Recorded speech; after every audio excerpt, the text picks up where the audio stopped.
நடந்து முடிந்த சட்டமன்ற தேர்தலில் பல திடீர் திருப்பங்கள் நிகழ்ந்துள்ளன.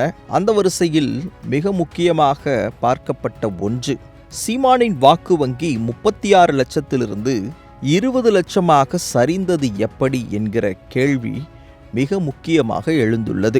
இதற்கு பல காரணங்கள் சொல்லப்பட்டாலும் மிக முக்கியமாக முன்வைக்கப்பட்ட குற்றச்சாட்டு, விஜயின் வருகையால் சீமானுடைய வாக்கு வங்கி மிகப்பெரிய சரிவை சந்தித்துள்ளது என மெஜாரிட்டியான பீப்புளுடைய கருத்தாக அமைந்திருக்கிறது. தற்போது வெளிவந்திருக்கிற செய்தி என்னவென்றால், சீமானின் வாக்கு வங்கிக்கு விஜய் மட்டும் காரணமல்ல, விஜயினுடைய மிக முக்கியமான ஐடி விங், அதாவது ஐடி விங் கட்டமைத்த அவதூறுகள் தான் மிக முக்கியமான காரணம் என ஒரு 16 குற்றச்சாட்டுகளை சீமான் சம்பந்தமான ஆட்கள் முன்வைத்திருக்கிறார்கள். 100க்கும் அதிகமான கணக்குகளை வைத்து இன்ஸ்டாகிராமில் அவதூறு பரப்பி பெரும்பான்மையை நிரூபிக்கக்கூடிய நிலையில் இருந்த சீமானை விழத்தள்ளியிருக்கிறார்கள் என அந்த குற்றச்சாட்டு முன்வைக்கப்பட்டிருக்கிறது. குற்றச்சாட்டு 1, சீமானை குறித்து விஜயினுடைய ஐடி விங் வைத்த 16 குற்றச்சாட்டுகளில் முதலாவது, சீமான் விஜயை மட்டும் எதிர்க்கிறார் என்கிற குற்றச்சாட்டு.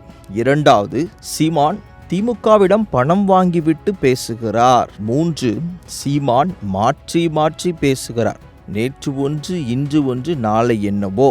4வது, விக்னேஷ் அம்மாவை ஏமாற்றி விட்டார். 5வது, இலங்கை வாழ் தமிழர்களிடம் திரள் நிதி வாங்கி கட்சி நடத்துவது ஒரு கேவலமான செயல் போன்ற செய்திகள் ஒளிபரப்பப்பட்டது.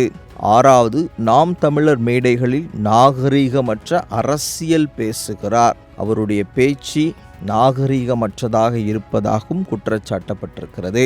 7வது, சீமான் எல்லோரையும் ஆடு மாடு மேய்க்க சொல்லுகிறார், அவர் பிற்போக்கு சிந்தனையாளர், தற்போது இருக்கிற விஞ்ஞான ரீதியில் வளர்ந்திருக்கிற தமிழ்நாட்டிற்கு இது பொருத்தமற்றது. 8வதாக, வீட்டுக்கு ஒரு ஹெலிகாப்டர், இதை நம்பி ஒரு கூட்டம் இருக்கு அப்படின்னு கிண்டல் அடிக்கிறார். 9வது, காஞ்சி மடத்துக்கு போன சீமான், அதாவது கோயில்களில் ஏறக்கூடாது என பேசப்பட்ட சீமான் காஞ்சி மடத்திற்கு போனது என்ன?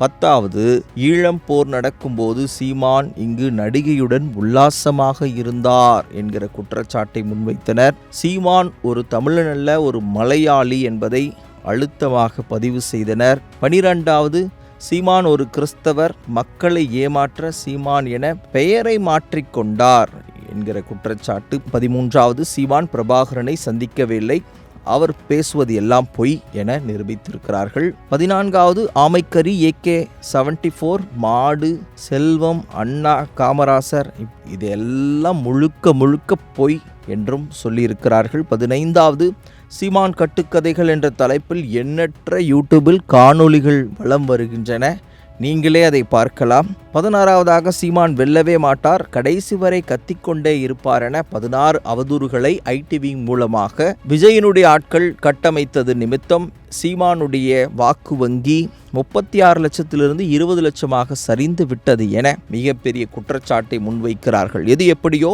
வாக்கு வங்கி குறைந்தது உண்மை. அதற்கு காரணம் இன்ஸ்டாகிராமா அல்லது விஜயினுடைய என்ட்ரியா, மக்கள் மனதில் ஏற்பட்ட மாற்றமா? காலம்தான் பதில் சொல்லும். பொறுத்திருந்து பார்க்கலாம்.